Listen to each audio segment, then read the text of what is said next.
Habib PKS Abu Bakar Al-Habsyi bicara tanpa data di forum resmi negara, menuduh ulama dan pesantren di Madura ikut bermain di bisnis narkotika.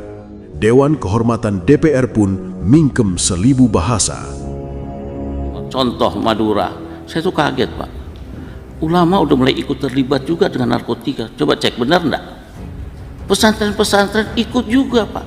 Ini ada apa? Ternyata ada cuan di situ Pak. Nah, ini sangat menyakitkan, sangat menyinggung, bahkan memfitnah para ulama dan kiai. Realitanya, para ulama, para kiai di pesantren justru mengharamkan narkotika, narkoba dan lain sebagainya. Tapi tega-teganya ini Abu Bakar Al-Habsyi ini menyatakan lontaran yang sangat menyakitkan. Ada cuan di situ, cuannya banyak, bukan dikit. Nah, saya khawatir yang bermain-main ini, ya maaf ya, kita tidak tendensius. Saya khawatir yang bermain juga punya posisi-posisi Pak. Maksudnya apa ini?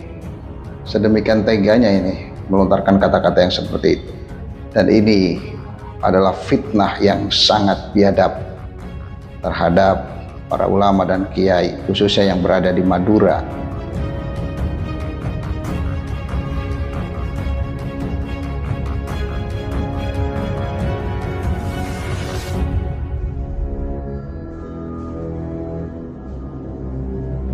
Pernyataan seorang anggota DPR RI dari fraksi PKS Abu Bakar Al-Habsyi yang menuding ulama dan pesantren di Madura terlibat dalam bisnis narkotika bukanlah sekadar kontroversi biasa, melainkan ini adalah presiden buruk, melontarkan tuduhan serius tanpa landasan data yang jelas, dan itu dilakukan di dalam forum resmi lembaga negara saat Komisi 3 DPR RI melakukan rapat kerja dengan Kepala BNN dan Direktur Tindak Pidana Narkoba Kepolisian Republik Indonesia. Tuduhan serius tanpa data yang dilontarkan oleh Habib PKS Abu Bakar Al-Habsyi ini tentu saja bukan hanya melukai etnis Madura dan dunia pesantren di seluruh Indonesia, tetapi juga berpotensi merusak kepercayaan publik terhadap institusi DPR yang seharusnya dijaga marwahnya. Forum resmi yang digelar oleh lembaga negara bukanlah ruang obrolan bebas tanpa konsekuensi. Setiap kata yang keluar dari sana memiliki bobot politik, sosial, bahkan hukum, sehingga ketika seorang wakil rakyat berbicara, maka publik akan berasumsi bahwa yang disampaikan adalah hasil dari kajian data atau setidaknya informasi yang dapat dipertanggungjawabkan kebenarannya. Namun, dalam kasus ini, yang terjadi justru sebaliknya.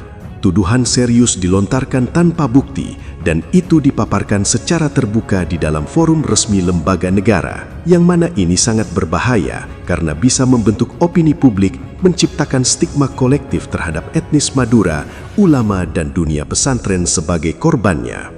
Madura dengan jaringan pesantrennya yang kuat dikenal sebagai salah satu basis pendidikan Islam tradisional di Indonesia. Pesantren bukan hanya tempat belajar agama, tetapi juga pusat pembinaan moral dan sosial masyarakat sejak dahulu kala. Menuduh ulama dan pesantren ikut terlibat dalam bisnis narkotika tanpa adanya data yang jelas, sama saja dengan mengguncang fondasi kepercayaan masyarakat terhadap ulama dan pesantren sebagai lembaga yang sejak dulu menjadi basis pendidikan moral bagi masyarakat Madura khususnya dan bagi bangsa Indonesia pada umumnya.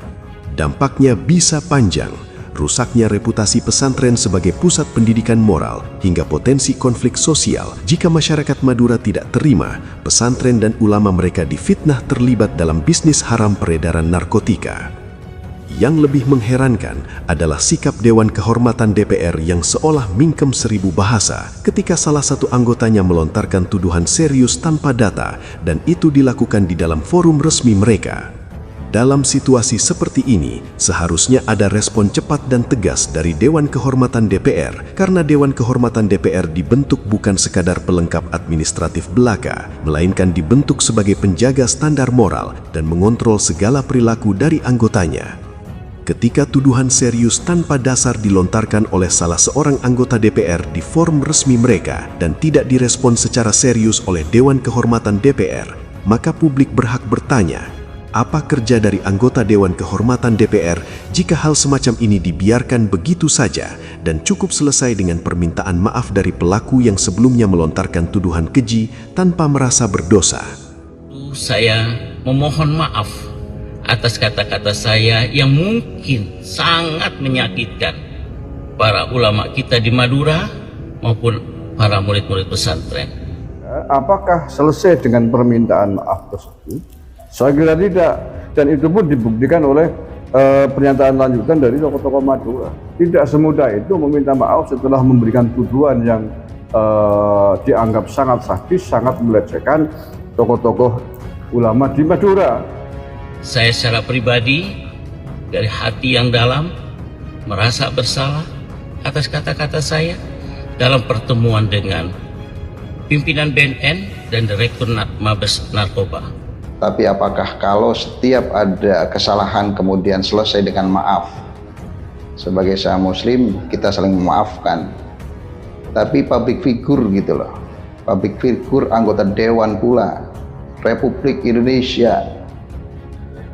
Masa ketika berbicara tidak berdasarkan fakta-fakta, realita, dan tidak dipikirkan terlebih dahulu.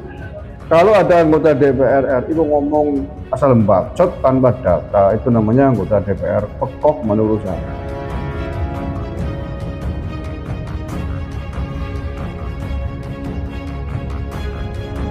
Diamnya Dewan Kehormatan DPR terhadap pernyataan Abu Bakar Al-Habsyi yang melontarkan tuduhan keji bahwa ulama dan pesantren di Madura terlibat dalam bisnis narkotika bukanlah sekadar sikap pasif.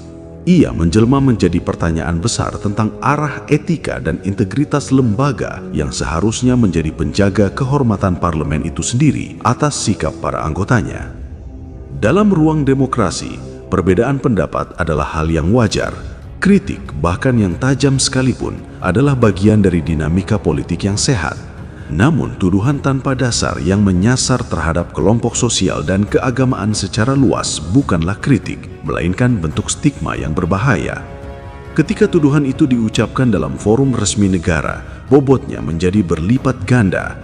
Ia tidak lagi sekadar opini personal, tetapi berpotensi dianggap sebagai sikap resmi sebuah institusi yang didudukinya. Di titik inilah seharusnya Dewan Kehormatan DPR hadir, bukan untuk membungkam suara, tetapi untuk memastikan bahwa setiap pernyataan yang keluar dari anggota mereka tetap berada di dalam koridor etika dan dapat dipertanggungjawabkan kebenarannya. Jika tuduhan serius dari anggota Dewan seperti yang dilontarkan oleh Habib PKS Abu Bakar Al-Habsyi dibiarkan dan dianggap selesai hanya dengan permintaan maaf saja, maka yang sedang dipertaruhkan bukan lagi sekadar etika dari anggota, melainkan kredibilitas lembaga yang ia ada di dalamnya. Permintaan maaf dalam konteks personal mungkin cukup untuk meredakan ketegangan, namun dalam ruang publik, terlebih kesalahan fatal tersebut dilakukan di forum resmi negara, permintaan maaf tanpa proses evaluasi dan konsekuensi yang jelas justru berpotensi menjadi alat normalisasi kesalahan. Ia mengubah pelanggaran menjadi sekadar kekeliruan ringan, padahal yang terjadi adalah tuduhan serius yang menyasar reputasi etnis Madura, sekaligus juga dunia pesantren yang sangat sakral bagi masyarakat kultural di Nusantara. Bayangkan preseden yang sedang dibangun, seorang anggota dewan bisa melontarkan tuduhan besar tanpa data, lalu ia cukup menariknya kembali dengan satu kalimat maaf. Tidak ada efek jera, tidak ada standar yang ditegakkan, tidak ada garis batas yang jelas antara kebebasan berbicara dan tanggung jawab bernegara. Jika ini terus dibiarkan, maka kita sedang bergerak menuju kondisi di mana forum resmi negara kehilangan bobotnya. Pernyataan tidak lagi diukur dari kebenaran dan data, melainkan dari keberanian melontarkannya.